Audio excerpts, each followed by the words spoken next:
in the scope of what we are trying to do here, to invite people who think forwardly, think differently about the new challenges which are coming up for urban and regional planning, which we are facing today.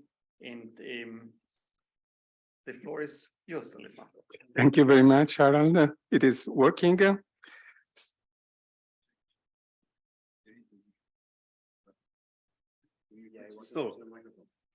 Okay, so thank you. I feel honored to be invited in this lecture series, and welcome for this. The title of the talk is, as Harald said, Territorial Economy, Society and Institution in Transitions, and I will share with you some reflection about this. If it is okay. Just one second. Yeah, just one second.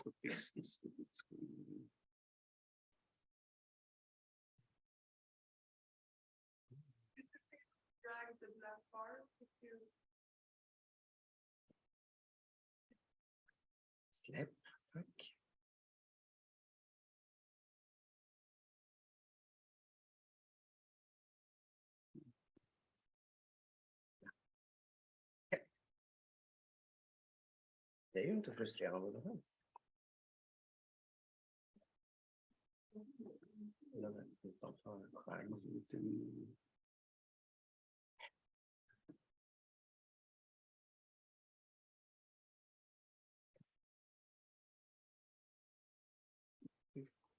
Någon som har koll på hur man får bort den där?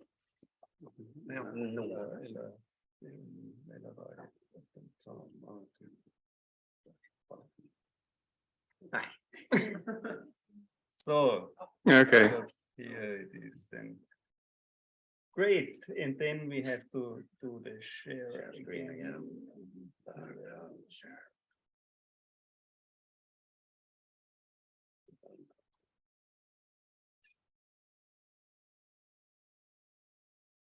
Okay, so now you should be able to see. Sorry. Okay.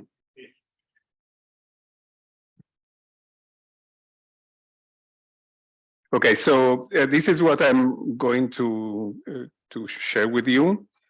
And I will start from this first point. So the need for new appeal to theory. So I will begin considering that the human relation with space has been subject to many facets of change.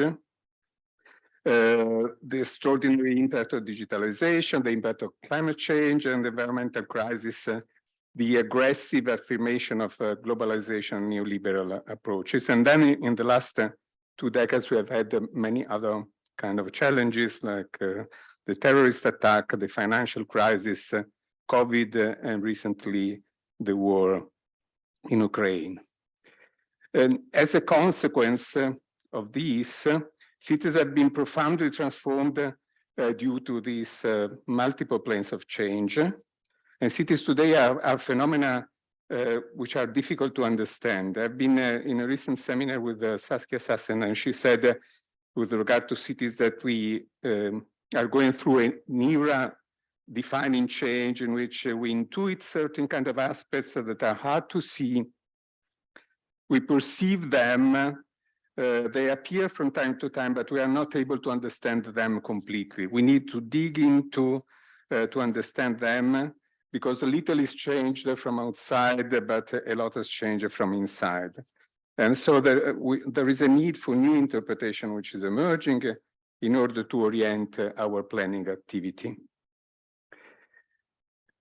In order to do that, to try to understand, I retrieve this paper, which is quite famous by John Friedman, that was titled The Uses of Planning Theory.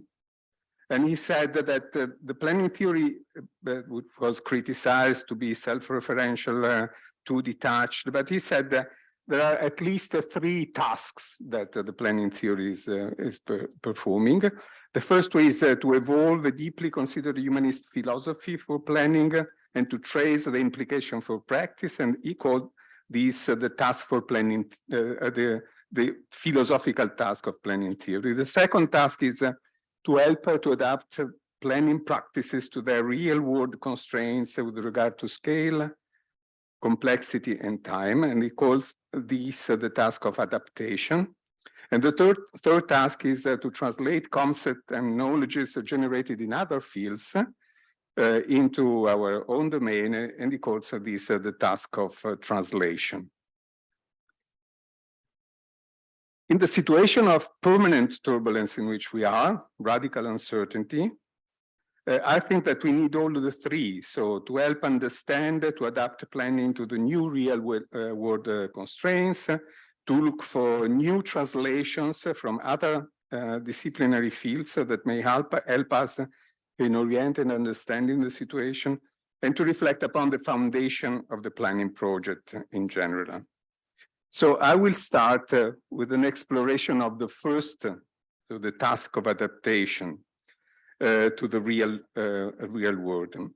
And we must start saying that we have many studies that are trying to understand separately transformation of the territory, the economy, the society, and the institutions, but fewer studies that allow us to consider the relationship between them. And I will try to focus upon the direction, the causal relationship between these different kind of aspects. And I recall one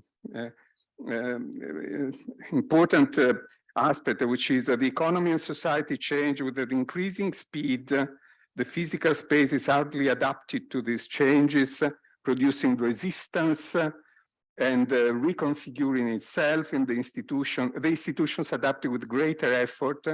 And also we could add that our perception and our ability to see the profound transformation that emerge from the intersection of all these dynamics is also challenged. And so I will try to deal with this kind of transformation, starting from my perspective, which is from Italy, from Europe. And of course, I don't pretend that this is valid everywhere.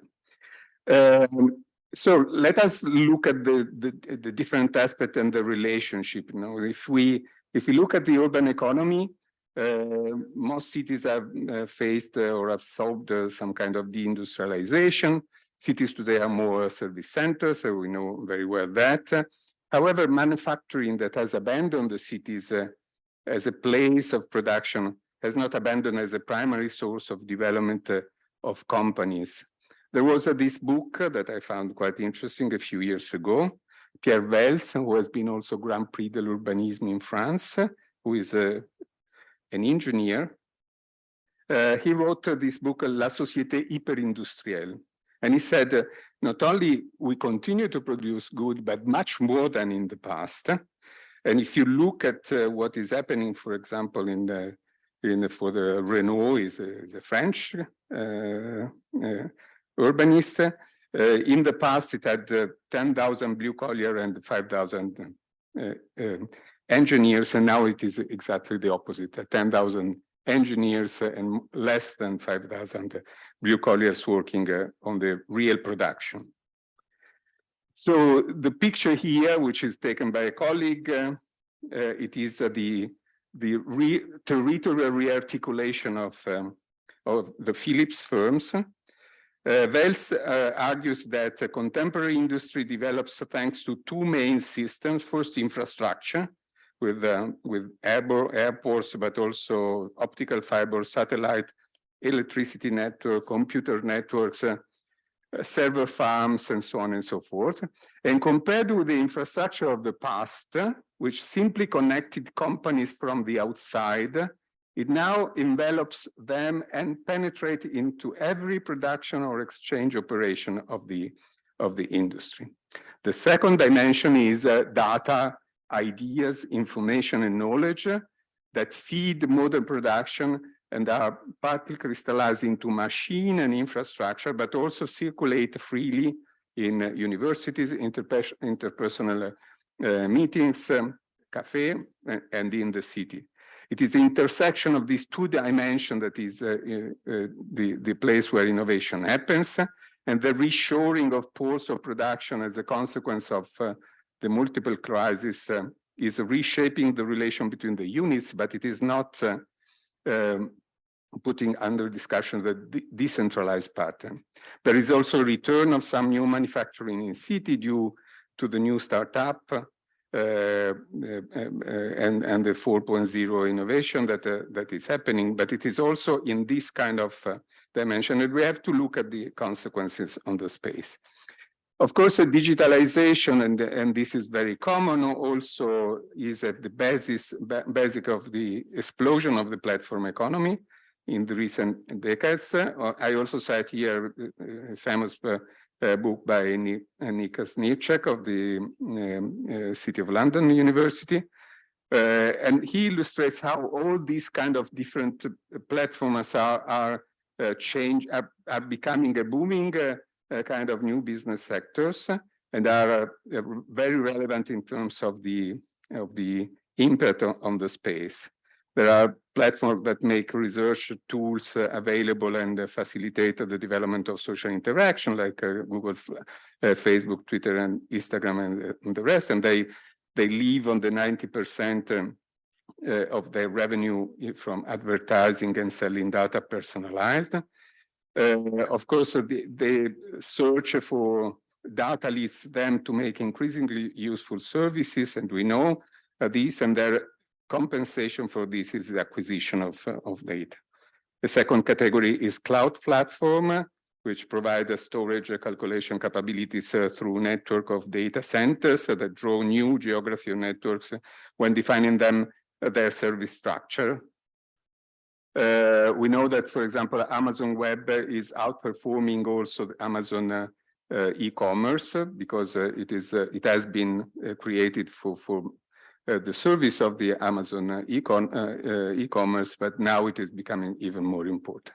Another category is product platform, so that have transformed their products into service to rent, so Zipcar, Car2Go, etc.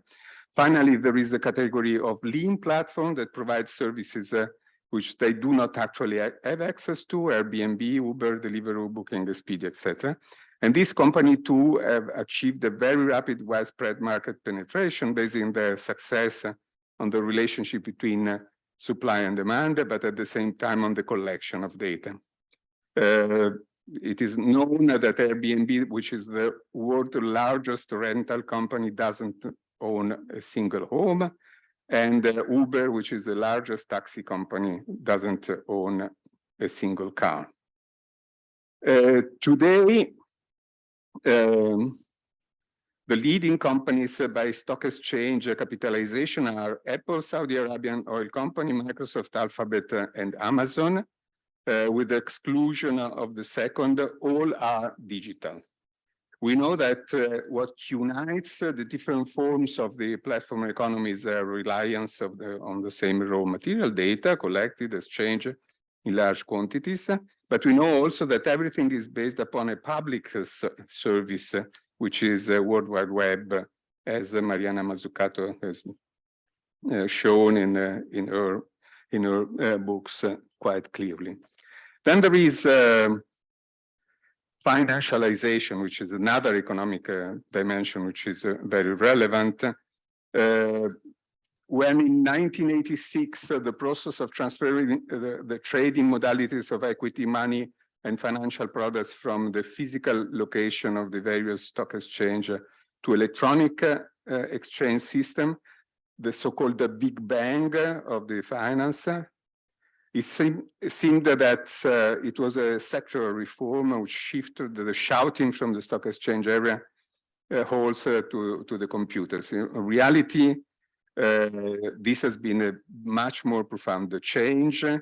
It has been a transformation of a process of a local market into something which with no national borders and extraordinary growth of finance as a real engine of economy.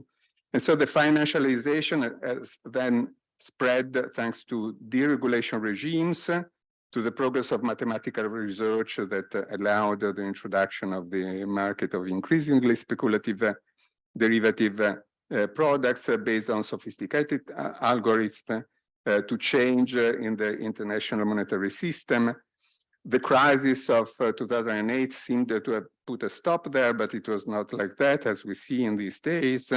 Finance often detached from the production value, which also affects the real estate sector, as we know, that where buildings in central London or central New York are exchanged like financial assets rather than as used buildings.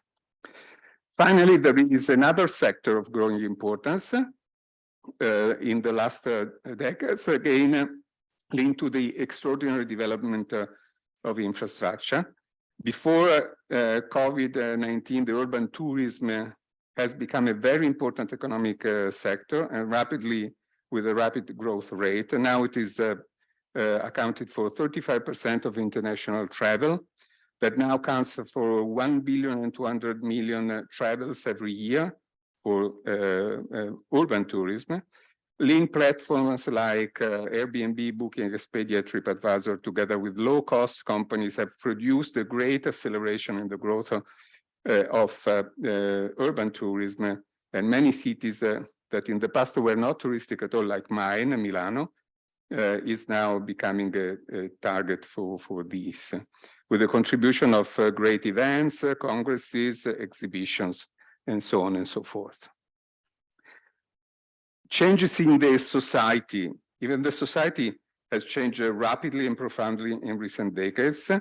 The aspects that most clearly influence the urban condition are the demographic crisis, growing inequalities, and the migration crisis. Demographic decline entails the contradiction of the population in many main centers, aging and the reduction of average family size, three aspects that are closely intertwined with change in the demand of services. Fewer schools and the service for young families, more services for an urban population of many singles and elderly people, and a growing number of basically poor immigrants. The reduction of the family size, with over 70% in my city consisting only 1 or 2 people, has significant influence on the social fragmentation and the slackening of the parental community networks. Changes in the economy involve a change in the societal composition of cities. In the past, the cities were those with the higher average income, but with the smallest internal income differences in the past. But now it is exactly the opposite. Due to immigration, of poor immigration, due to the connection with the global economy of some of the elite, cities are the places with the highest difference between the poor and the rich.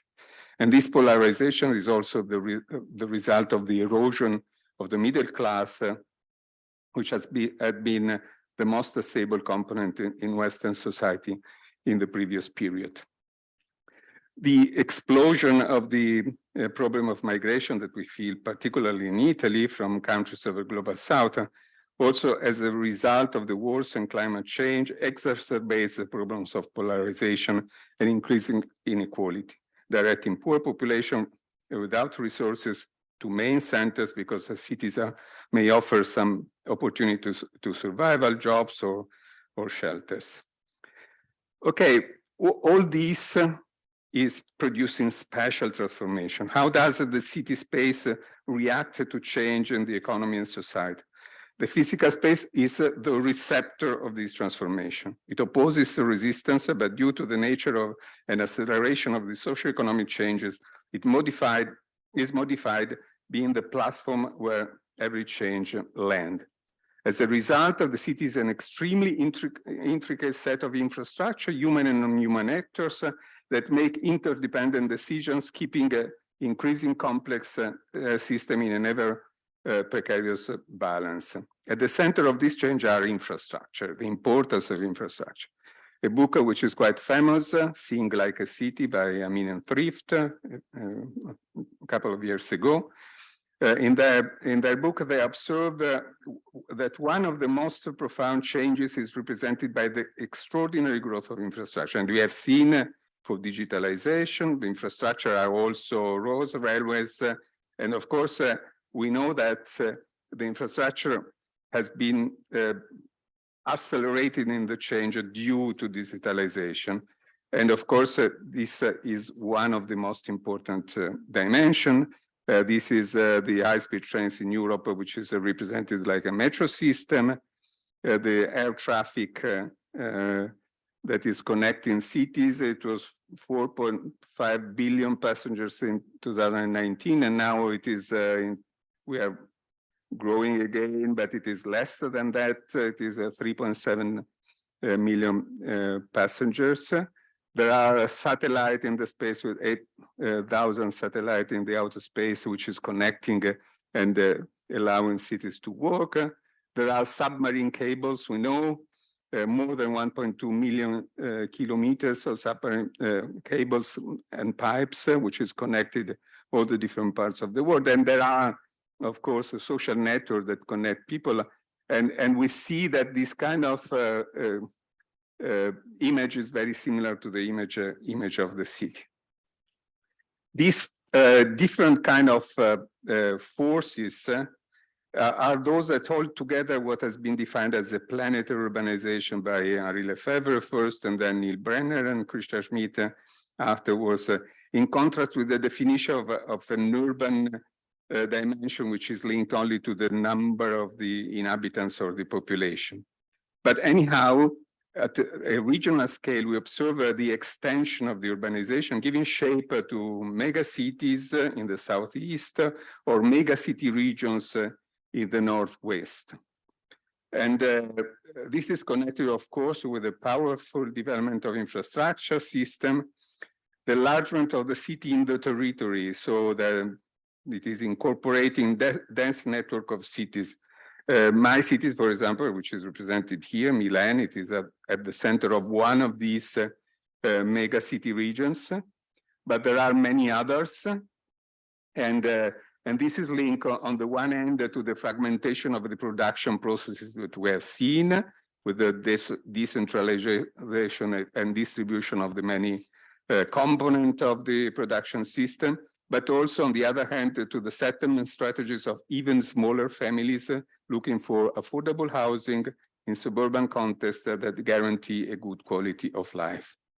So this phenomenon affect many European cities with the land consumption, filling of interstitial spaces, particularly in the south and central Europe, less here, I have to say. The congestion of access road to the main centers of the urban regions are all the results of a myriad of individual choices based on network system. What links the relationship between elements dispersed throughout the territory is in fact physical and virtual infrastructure, which facilitate mobility while also reducing the sense of exclusion associated with living away from the main center. So there is also an impact of the digital economy on the space. So social networks link at distance, but they also multiply the reasons for traveling. We know that the research demonstrates that the more we are able to be connected from far, the more we have reasons for traveling and for movement. The impetuous development of e-commerce contribute to the crisis of the neighborhood trade, but also progressively also to larger distribution. The sharing platform of cars, bicycles, scooters increase the difference in service levels between central cities and the external areas. Airbnb produces a profound distortion in the rental market in attractive cities, linked to the explosion of the urban tourism, but not only. Uber puts traditional taxi companies out of business. Booking, Expedia, and TripAdvisor travel agencies deliver traditional delivery systems. But another change is, of course, the emerging obsolescence of many structures that are no longer functional to the developing economic needs. Industrial plants, hospitals, barracks, cinemas, schools, universities, office buildings, shopping centers. Many of these kind of objects are abandoned. And the rapid economic and social change I have described leave public and private artifacts on the ground, the struggle to find a new function, and somehow resist to the full and rapid homogenization of the physical space to economic and social dynamics. Some of these kind of changes are quite rapid, so like residential areas in the city center transformed into office space. From outside, nothing happens, but inside, this is a big change in the vitality of the city center.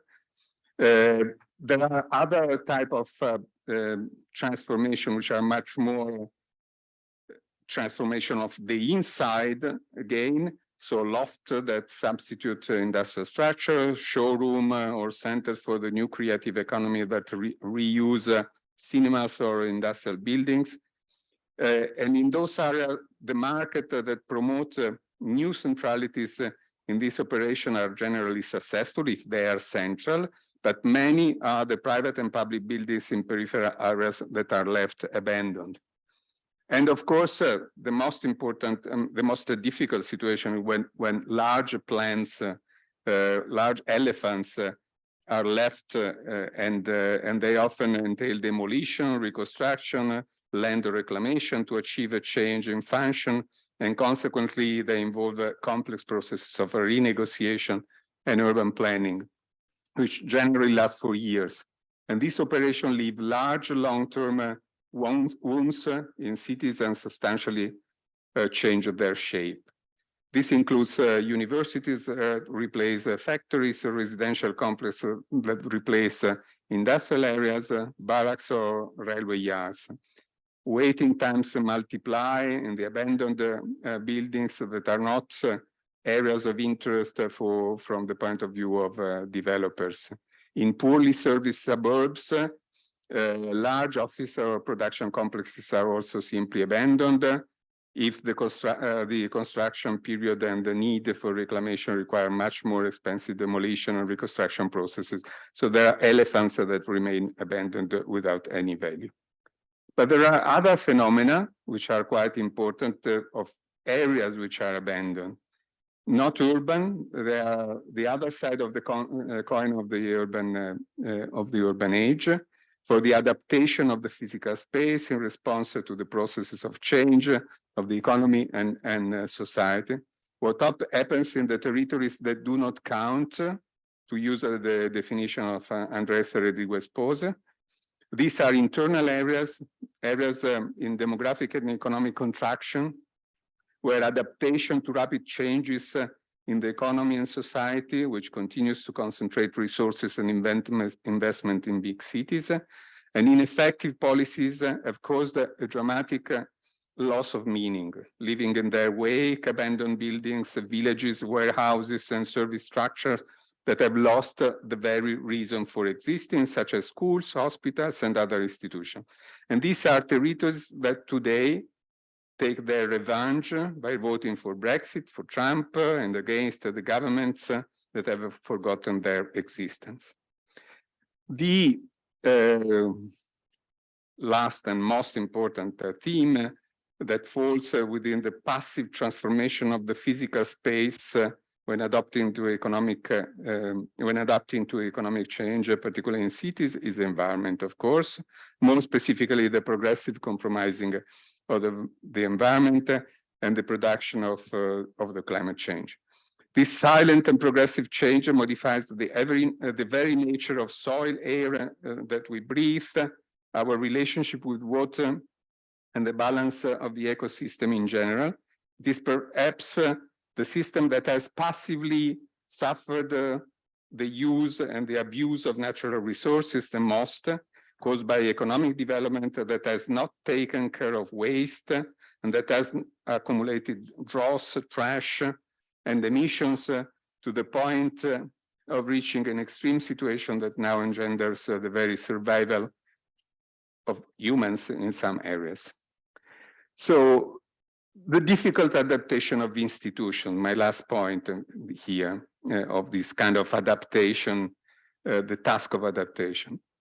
Institutions deal with these processes of transformation in a very with more difficulties even than space. First of all, one can observe the resistance to change posed by the administrative boundaries, which have failed to adapt the changing socioeconomic shape of the city. It is said that we try to govern the city and the society of the 21st century with the government of the 20th century and with the borders of the 19th century. Borders are therefore the first critical aspect. But the second critical element is the fact that infrastructure and its system of government have become progressively more and more autonomous with respect to traditional forms of urban government. The rapid digitalization of the management system have meant that infrastructure has become an accumulator of knowledge, as is said by Frift, that makes decision and invades the traditional decision-making processes of the institution, scaling up from local government arena to the smart city market to the national and international politics when we think about the 5G network and the geopolitical reasons for not admitting Chinese companies in here. But there is another critical aspect for institution, perhaps the most important, the most relevant maybe for planning, the great difficulties of institution in abandoning the idea of central control as the paradigm of action. And this is despite the abundant evidence that control capacity in the network we have described progressively declines as the number of governing or acting subjects increases. Indeed, the plurality of human and non-human subjects that cause changes to the city are not only non-reducible, but constitute the very essence of the urban today. In this situation, the institution which is dedicated to spatial organization, which is planning, is peripheral or absent in the decision-making arenas for contemporary great challenges. It is ill-equipped to address the factors behind growing spatial injustice, inequalities, the environmental problems, trapped by an antiquated administrative structure and shaped by an attitude of just a reaction to the proposal of developers, and notwithstanding the radical criticism, survive an epistemology still rooted in an idea of control that is totally inadequate for the contemporary urban world and anachronistic in the face of generalized retraction of the public. The result is a set of procedures mostly guided by private initiative, which are unable to make a difference. So summing up, in the last 30 years, the city, the territory, and the institutions seem to have faced the changes in the economy and society by undergoing or resisting to them. The environmental crisis, the growing inequalities that become spatial inequalities, the very rapid urbanization of increasingly larger population masses, the abandonment of entire inner areas and the revolt of their population, the migration crisis, the compromising of the territory in many parts of the world, all seem to be signs of a model of development that produces injustice and sufferance. And space is at the center of all these multiple crises. Now, space has been redesigned by digitalization. Reconnecting spaces has been the aim of globalization. The physical space is threatened by climate change. The physical space through the housing markets, prime mortgage, has been the basis for the financial crisis of 2008. Public space is where terrorist attacks happened.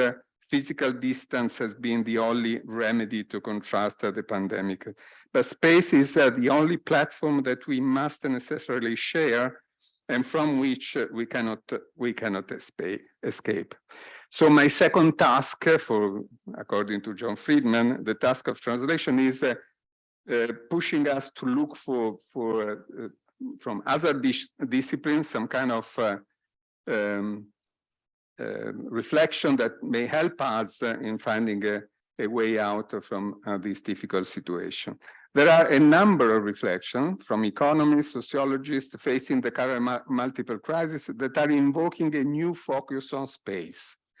Bruno Latour, for example, who died last year, in his enlightening essay that is titled Down to Earth, Politics in the New Climatic Regime, that I'm sure some of you know, indicates a possible way out from the catastrophic situation induced by climate change in the rediscovery of what he calls the terrestrial nature of our link with places on the one hand and with the entire ecosystem on the other. The territory is the place where a new relationship between territorial rootedness and planetary dynamics is rebuilt, between care of one's own living environment and the awareness of the ecosystemic connections.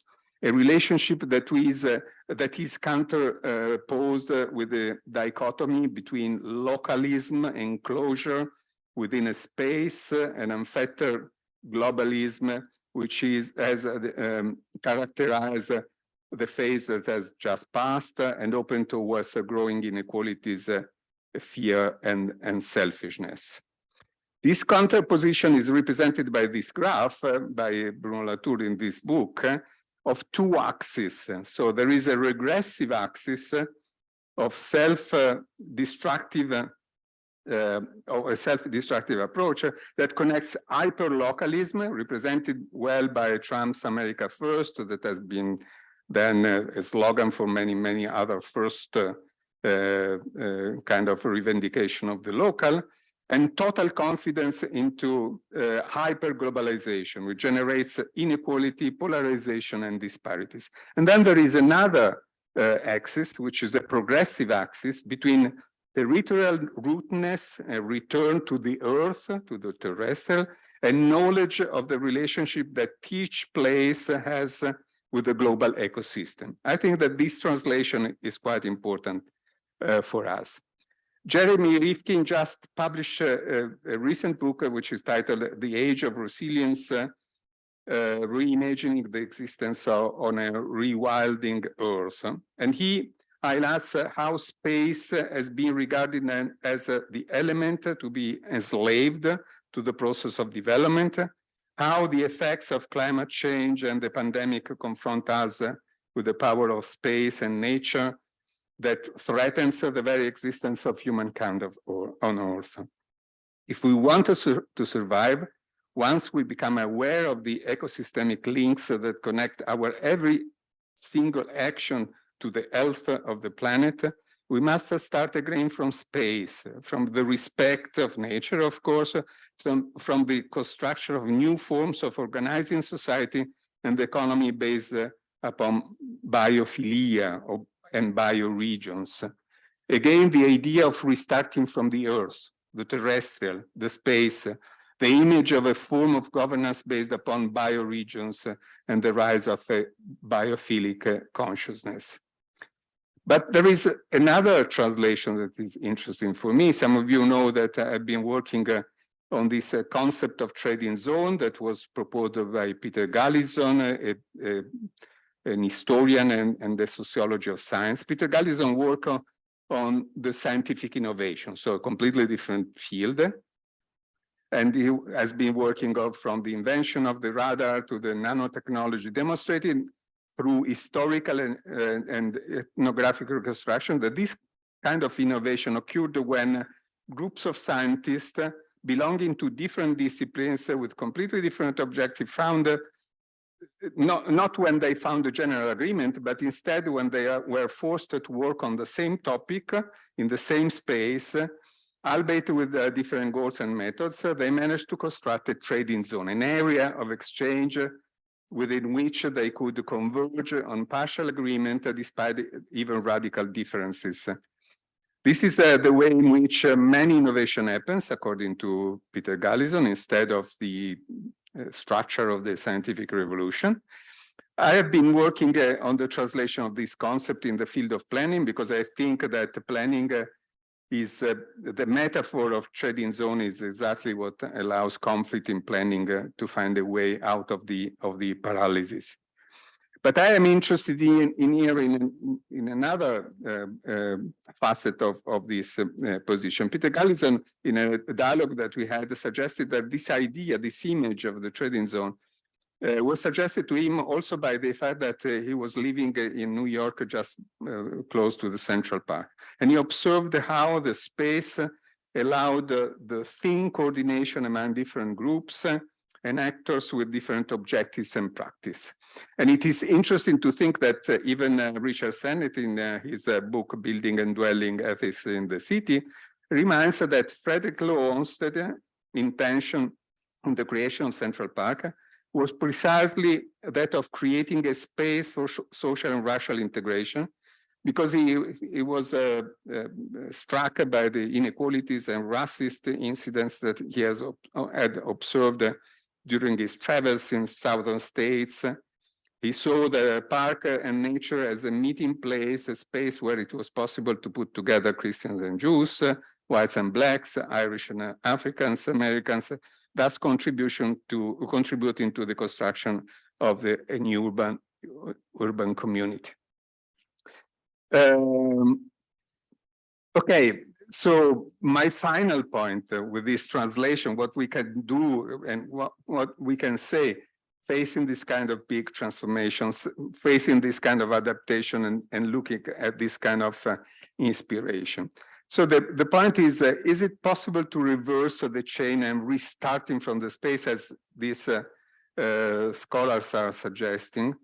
Maybe this could be a guide for the kind of for the philosophical task that John Friedman is suggesting. A question of meaning emerges from the ongoing processes of change and contribution from the other fields. The space as the place from where it is possible to build a way out of the crisis induced by climate change, growing inequalities, the new physical space and the relation with the ecosystem.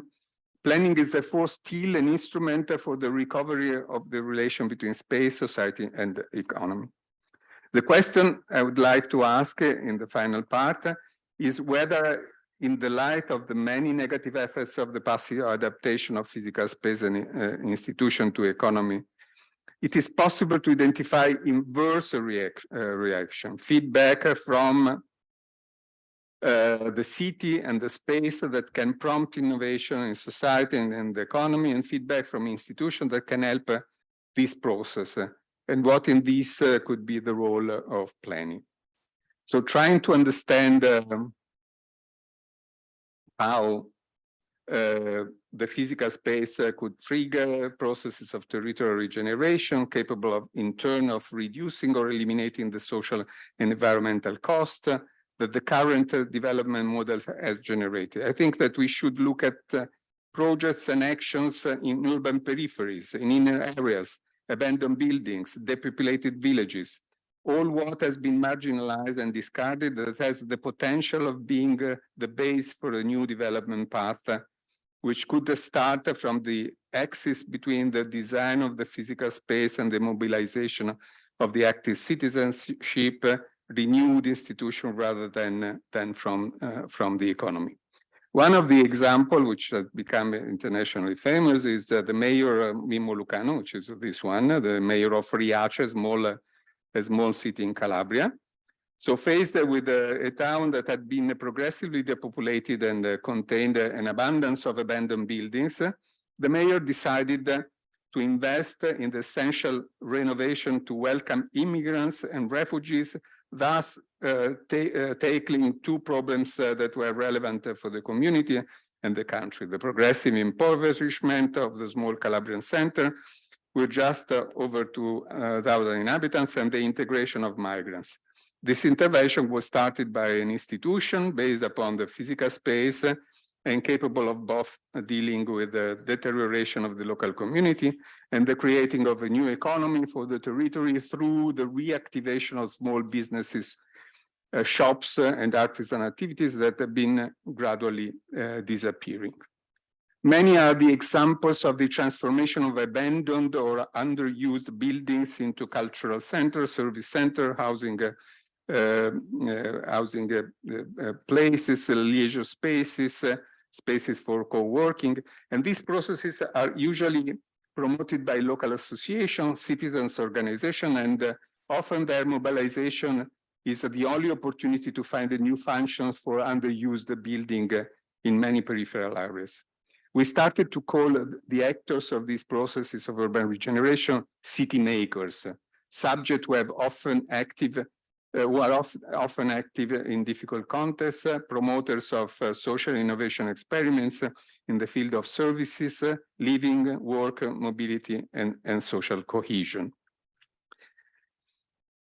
A well-known intervention in Medellin, in a completely different place, a special intervention that can deal both with the social stigma and with the regeneration project promoted by an innovative mayor of Medellin, Sergio Fajardo, with a relevant role of architecture and the creation of a new library in the hillside, most affected by the violence in the 80s because of drug trafficking in the city of Medellin, and is part of a social inclusion agenda of the mayor, and it was very, very successful.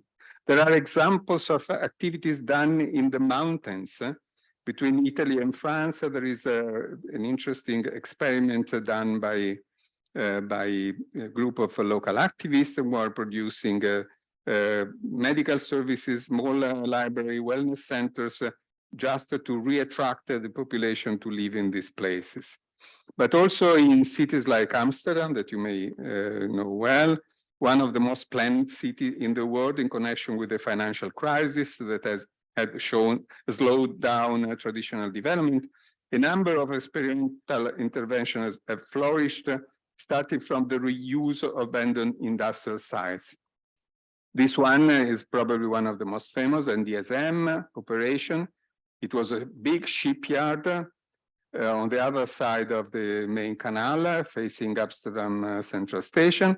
As a result of an innovative form of agreement between the municipality and the association Kinetisch Nord, the area has become an important new cultural and artistic hub for the city of Amsterdam, with more than 250 organizations self-managing the spaces inside the big warehouse. But also there, a few hundred meters away from that, there is another interesting experiment which is linked also to land reclamation. The Kovel became one of the first experiments under the municipal guidance of the district planning office, with the aim of activating a place-making process that could benefit the entire neighborhood.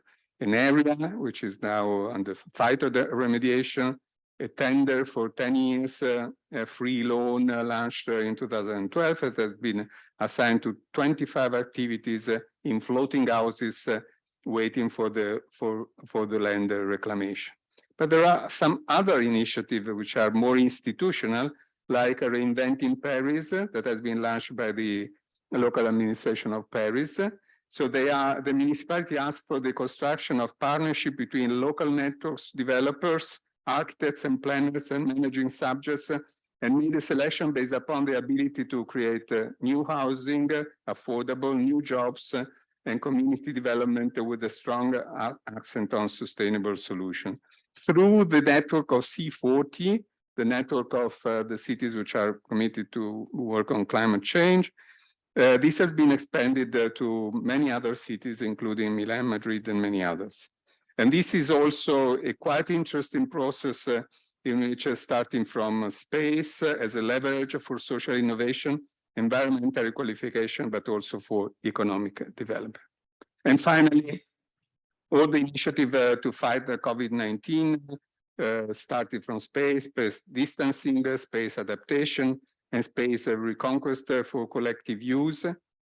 One of the most interesting approaches that has been rapidly spread internationally has been the idea of the 15 minutes neighborhoods that was launched in Paris originally, where it should be possible to study, to work, to buy, to enjoy having access to green spaces and basic services as a tactic to survive during the lockdown, but also as a strategy to become more resilient. We know that this return to the local scale comes after a long period in which everything went in the opposite direction. So to withdraw from the local commerce to commercial malls, from local services to some hospitals, to go big into centralized services. And we must recognize that this can be beneficial not only for the transition period of the pandemic, but also for the urbanity itself, so for creating something relevant. Okay, I stop here. So the list of these projects and initiatives that start from the space with some help of the institution and try to create some economy and create and face with some social problems are very long, from the north to the south, from the east to the west. But they are small and large current and potential initiatives that can be viewed as a set of isolated cases or as the anticipation of an emerging transformative practices which are based upon this idea of terrestrial that could be able to make a difference. In all cases, we can see how, starting from the space, it is possible to cure the city, not only the physical space of the city, but its environment, its social and economic problems, finding avenues of escape from the economic determinism that has dominated the urban and social transformation up to now. In all these cases, the planners are a way distant from the idea of the isolated traditional expert. They are rather members of the community of practice that can support the deployment of transformative initiatives.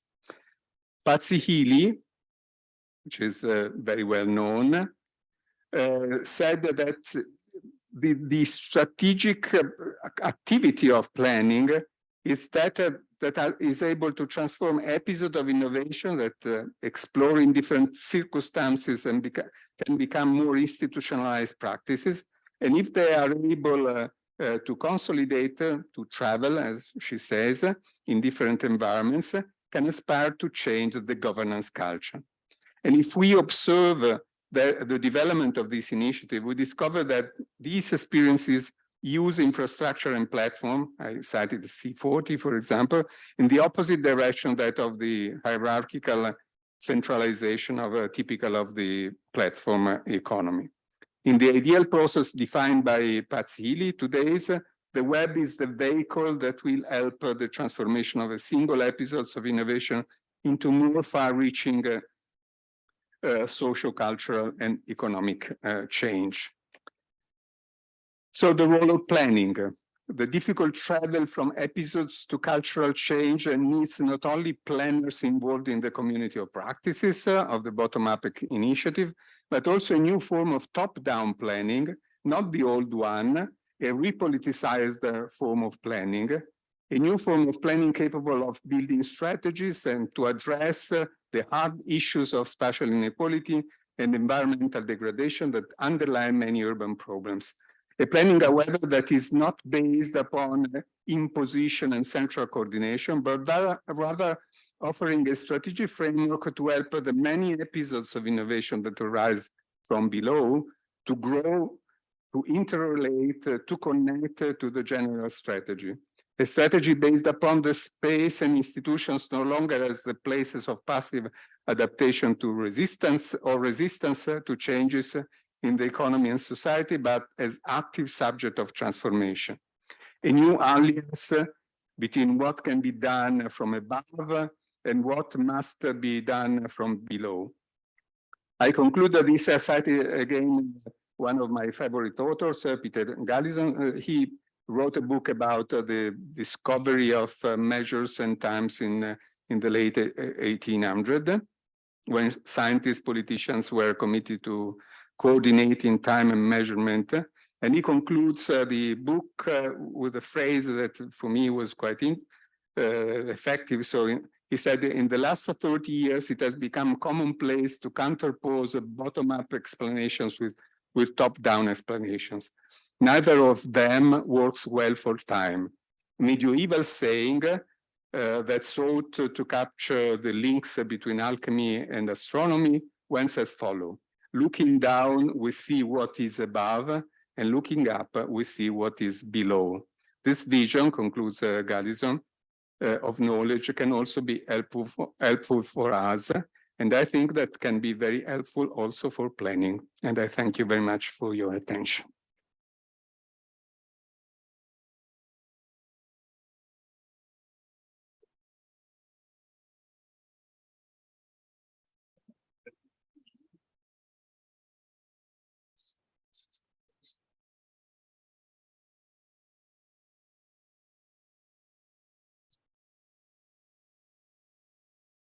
Yeah, I think, yes, this should work now.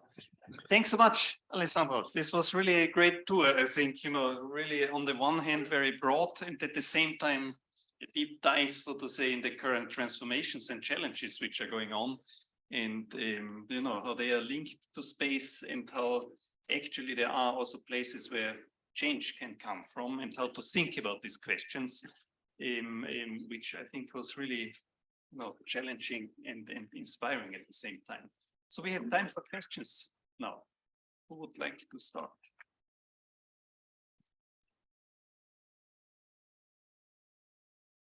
And I'll just also stop the sharing here. So people, and also people online, you can just send. So we are back. Mohsen. Yeah, thank you very much for very interesting lectures. You mentioned about what we can do with redesigning space to deal with the issues that this platform economies, new kind of digital services are posing.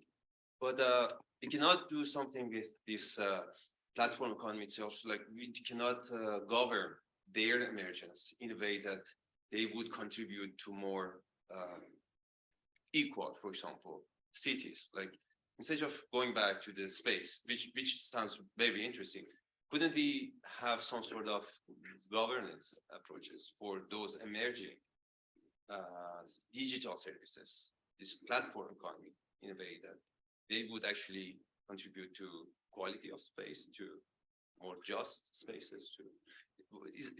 Are there any examples of such a? Yes, so there is an example, which is the example of Barcelona. You may have heard about it. It is one of the few cities that did this kind of digital plan for the city.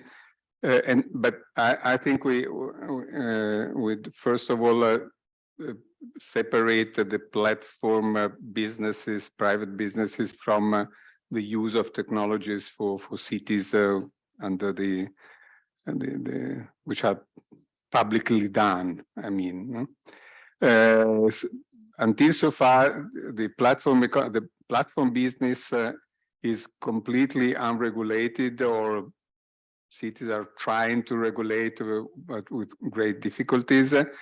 And sometimes they are even dangerous because, for example, in UK, there is this coalition between platform private businesses with some administration in order to try to look of the capacity to control people that are allowed, for example, in the public housing, to be admitted in the public housing. So through the data that they have, they can explore into the private personal data of the people that are. So that is, I think, there is a strong need for regulation, I think, in order to at least to put some limits to this kind of panoptic kind of capacity to control the data, or the personal data. Of course, in the public sector, the digital capacity can be absolutely useful for providing some kind of precision policies. No? So if you are able to like it is in the precision medicine, which is using again, also they're trying to transform the medicine into something which is not generally directed to the user, the anonymous user, but you are able to provide the precise medicine which is adapt to you, due to the fact that you know all the different data. And of course, this can be very interesting also for other type of services. In a situation in which, think, for example, to housing. In the past, you provided housing for a worker arriving in the city with low income. And now there are a number of differences that have to be addressed if you want to respond in an effective way to the differentiation of the demand. And of course, this can be something that can go in the direction that you suggested. So I would make this difference, and the digital plan for Barcelona that has been done by the mayor, the former mayor of Barcelona, together with Francesca Bria, who was the deputy mayor for digital policies, has been the first big attempt to try to regulate the first and to try to use the most, at best, the data for doing precision policy. So I think it is possible to go in that direction.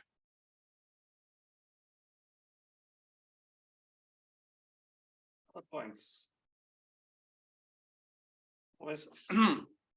I mean, one point I was thinking about you know, I really sympathize with this idea also, you know, how change is coming from the periphery, from the abandoned places, and so. But how realistic is this actually as a source of change? Because you know, at the same time, you showed also at the beginning how financialization and also these new platform economies, how much institutional force they also develop, and is this really, and often these initiatives look rather symbolic, you know, what's done there. So is this really enough also to destabilize this development, or does it need more in the end to really achieve change? Of course, this is a very important point, and in my perspective, I think that the most important thing is the suggestion of Bruno Latour. So trying to change the perspective from a contradiction between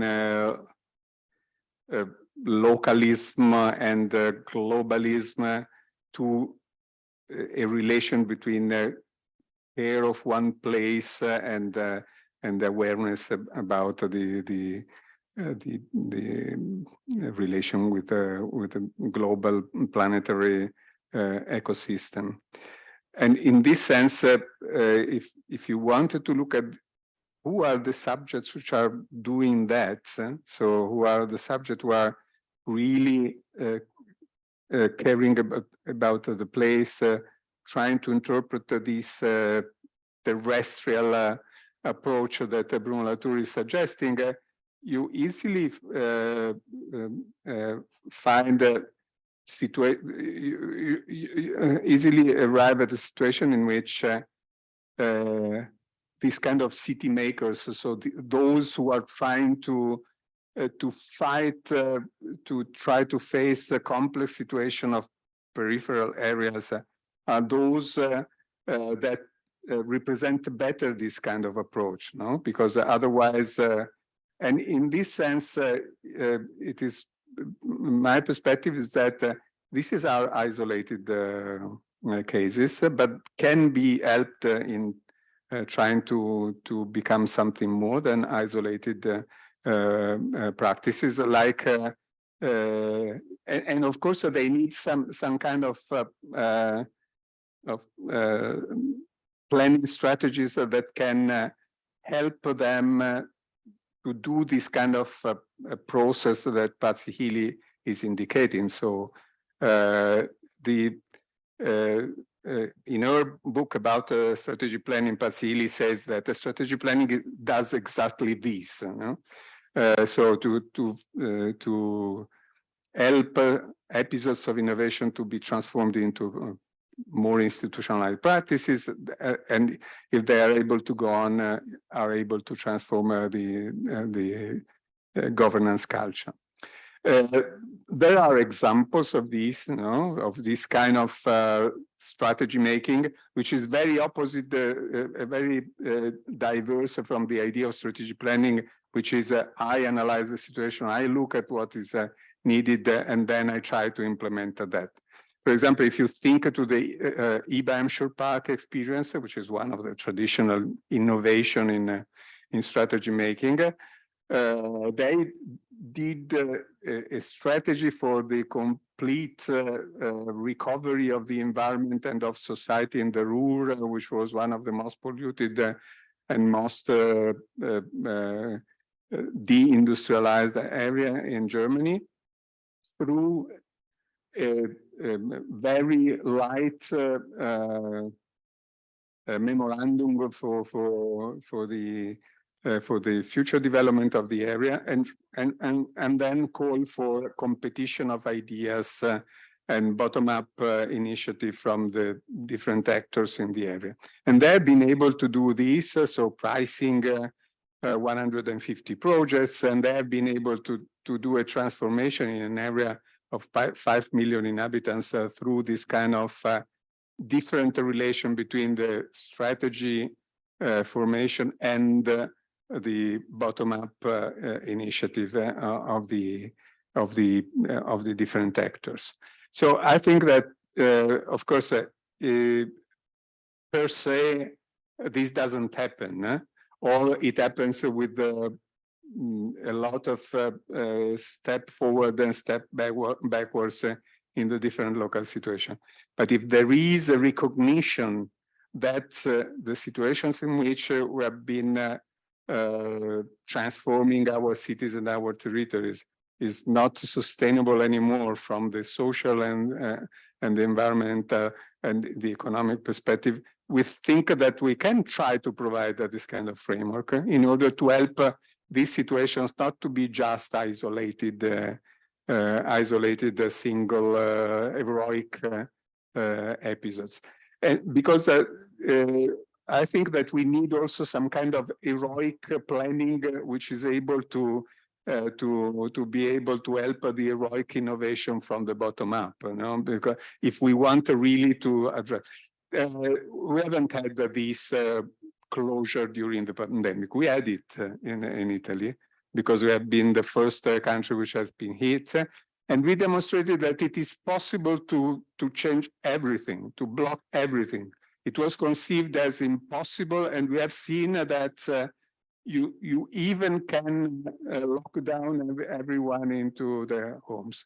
So we probably have to see that, have to be aware of the fact that what we considered impossible or very difficult, and we have to be realistic, and we have to consider all the constraints. It is not completely true. That we can even be a little bit more brave if we want to tackle with the problems of growing inequalities, of catastrophic climate change. We are witnessing in these days that the draft is becoming really a big problem. So if we do not act, and if we do not provide some kind of framework for helping, we cannot do it from the top only. So we cannot do it from above only, but we cannot do it from below only. And so I think that this new kind of relations between what we can do from above and what we can look for from the bottom, I think it's at least promising in terms of trying to do something. Mm-hmm.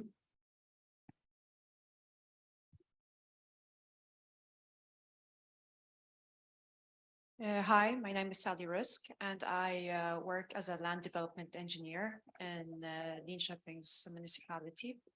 My question for you is, we work in a way we want to incorporate, especially after the pandemic. Right now, most of these spaces that you talked about that have been industries or that have been like bigger buildings and are strategically placed in the center or in other places around this downtown. We have started planning them so that there'll be not only apartments, but a shared space. Most people, especially after the pandemic, and not only in Sweden, but in the whole world, we have learned to work from our house. So these shared spaces will be like offices that different companies can share, or different people can go in, just rent a small space and then maybe leave it after a shorter period of time.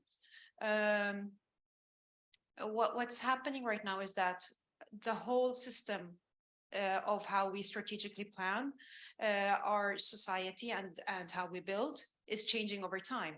And we try to what you talked about, the differences between the inequality, the social classes, and what we try to do is that if it's when we plan and we sell, we have like land and we're going to sell it for different building companies. So we place certain what do you call it?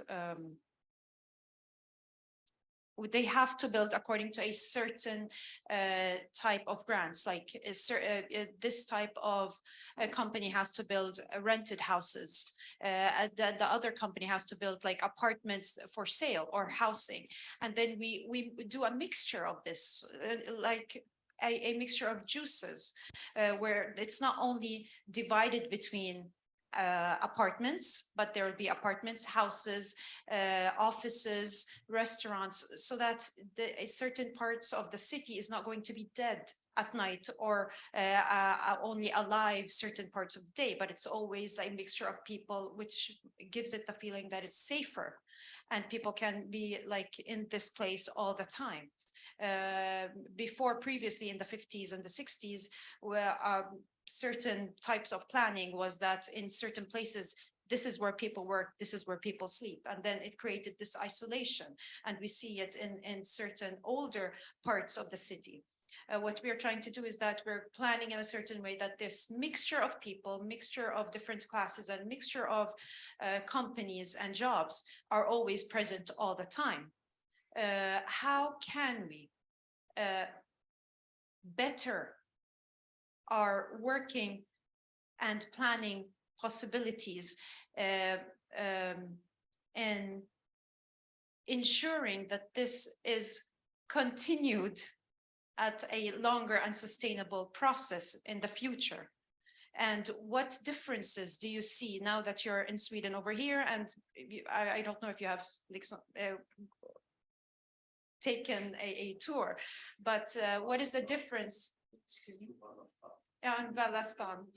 What are the differences between Sweden, Italy, or other parts in Europe that you have, that you think is good, or what you think that we can do better in? Okay, so many different questions in one.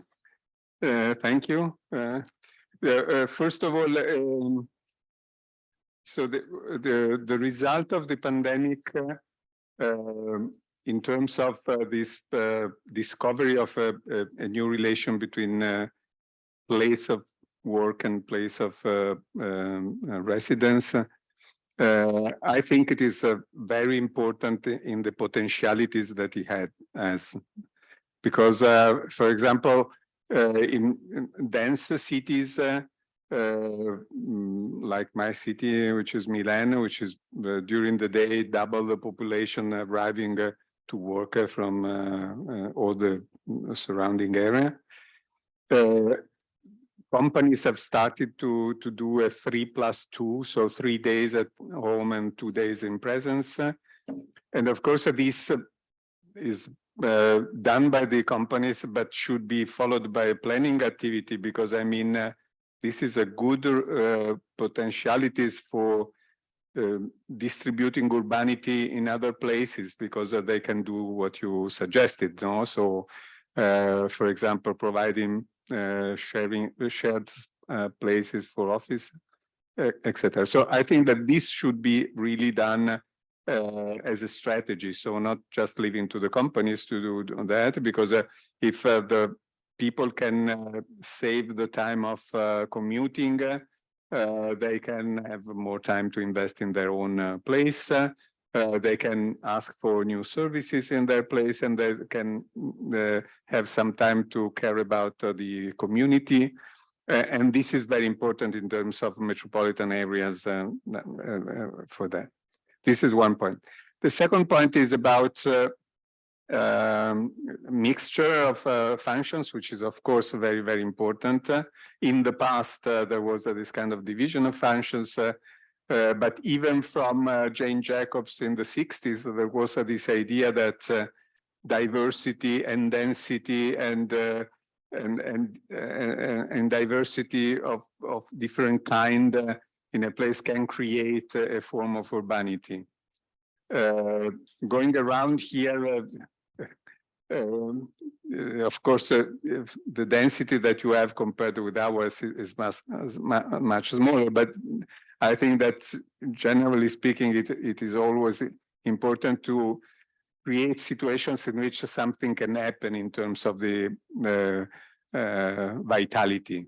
And so, of course, if you mix up all these kind of activities, this is very important for creating something which is not dead, as you used the word that you used. And of course, this is a longer history of planning. No? So from Jane Jacobs, that at the beginning was considered just the wrong position, and then it has been rediscovered. So this idea that the street and the diversity on the street and the eyes of the people on the street can be a situation that can assure safety, but also vitality, etc. And this has been rediscovered, and the planning recent approach is always going in this direction, not avoiding really to separate the function. Third point is about, is it possible just to rely upon the what we can ask to the private developers in terms of social housing, affordable housing, or services which are for low-income population? Because this is what is critical in my country. So we have been hoping that we could ask for 20%, 10% of what is done by the developer in terms of social housing.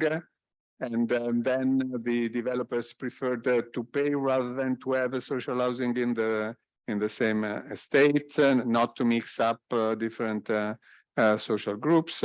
And then it was almost a failure, because then the public subject had not the capacity to create something which is on the one hand mixed up in the and on the other hand capable of responding to the demand of the population, of the low-income population. So I think that this is another point. My perspective, but also studies from London and from other Amsterdam, is that this idea of just trying to ask developers to do something for the public is not, at least in these countries, is not efficient to give a good answer to the demand of affordable housing for low-income people. And so you have to have public policies for that. You have to be much more rigid in the imposition, because nowadays the problems in big cities or even in medium-sized cities is not anymore housing in general. It is affordable housing is the problem. Affordable housing.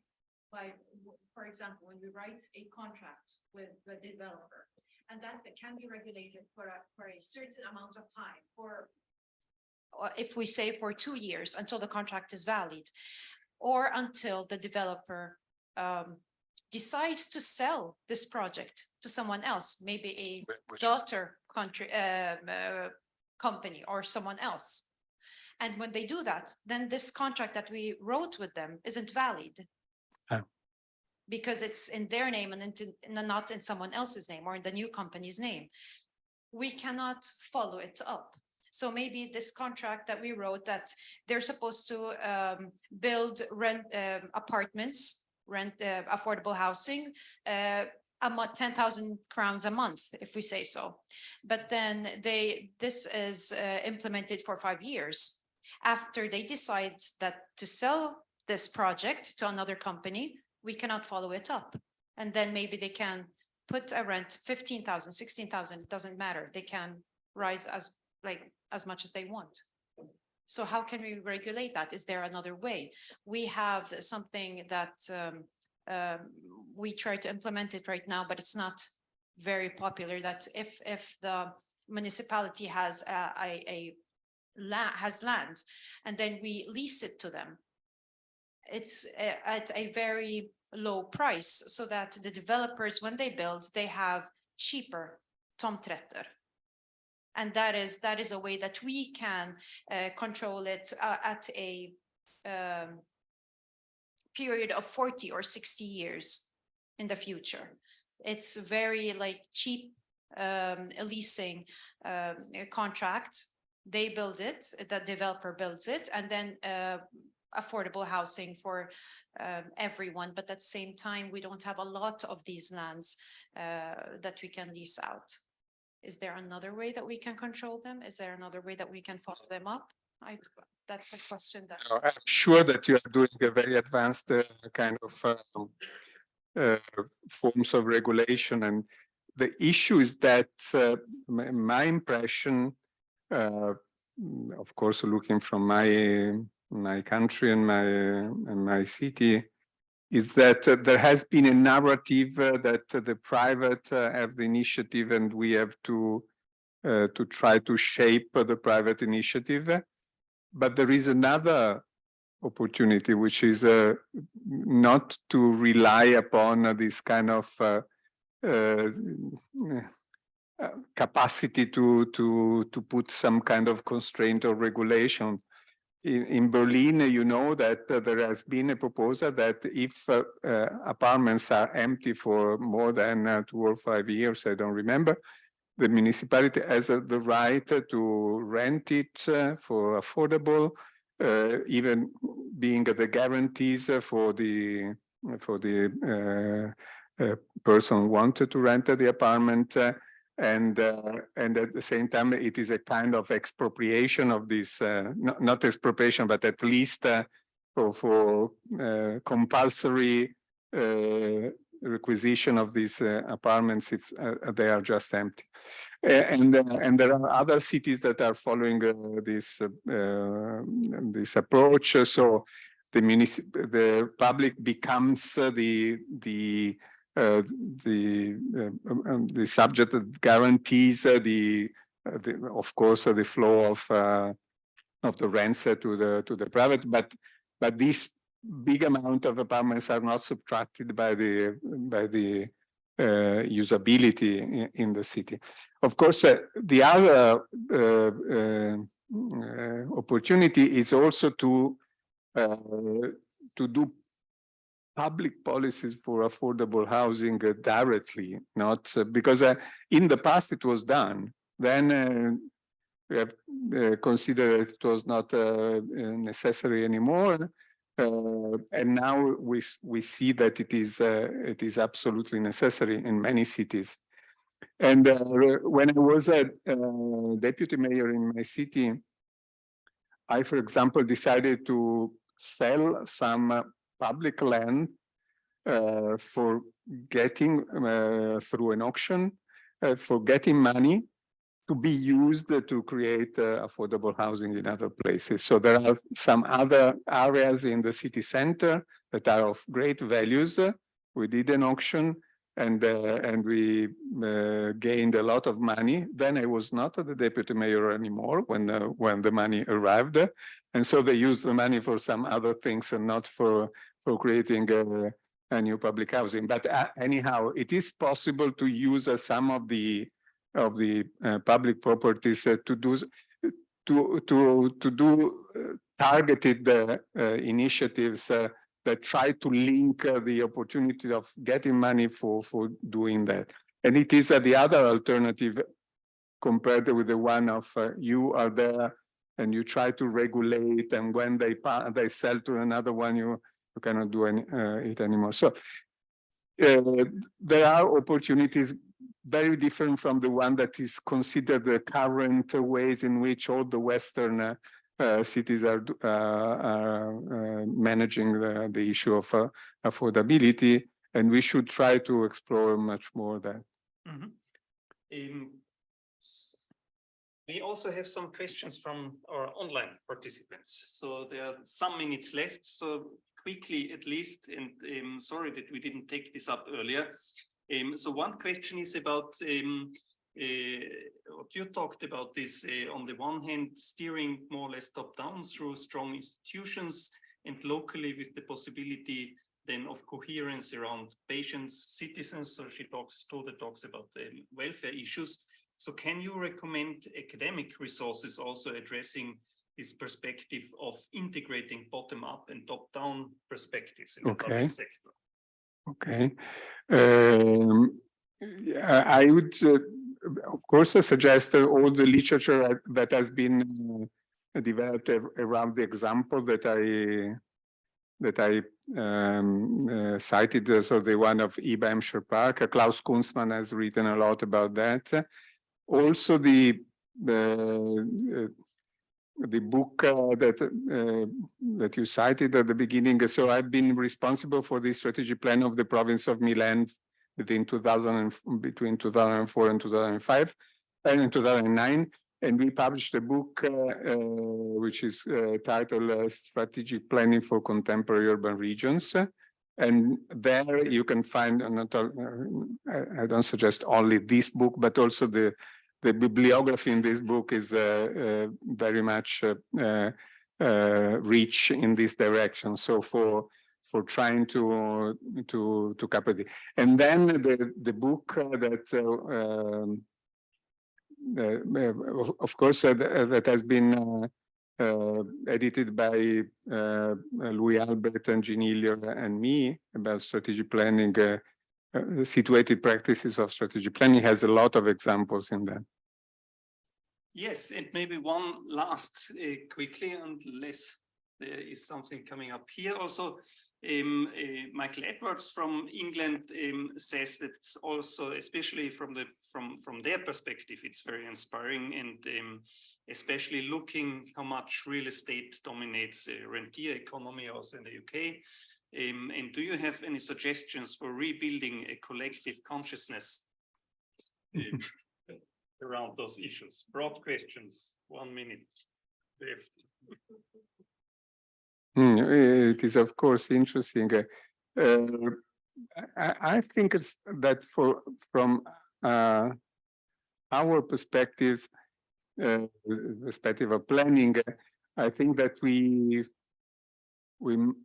needed to be a little bit less realistic and a little bit more utopistic, because there are so important transformations, and the reality is calling for an intervention which is not so timid for facing these kind of problems, and I think that since we are based upon the management of the space, we have the privilege of being in a position of raising this kind of consciousness. So of course it is. I cited just a couple of books which are working on this idea of restarting from the space. Maybe my interpretation of looking at these episodes, minor episodes in the marginality, is not completely interpreting the suggestion of Jeremy Rifkin, for example, or they are or even Bruno Latour. It is just one of the possible interpretation, but the core of this message is really the idea that space that has been sacrificed and mistreated and polluted can be the place from where we can raise this kind of consciousness. If you give us 2 minutes, there is, at least because I overlooked, and I'm sorry, Margarita, can you try to talk? You Yeah. should be allowed. Yeah, I think maybe, Margareta? yeah, can you hear me? Can you hear Margareta, me? can you talk now? Yeah, I'm trying You to have a speak. question? Yeah, I have a question. Could Doesn't you work. hear me? Next time we'll stop. I'm trying, Okay, sorry, I have to close you down again. Great. Thanks so much, everybody, for participating. Thanks also. Thank to you. my- Thank so you much, for inviting everyone, me. for coming. If you can also still hang around a little, there's a little bit less finger food today because we had a problem in ordering it, but there is at least some coffee and some chips and stuff outside there. Okay? And Alessandro will also be around still. Thank you.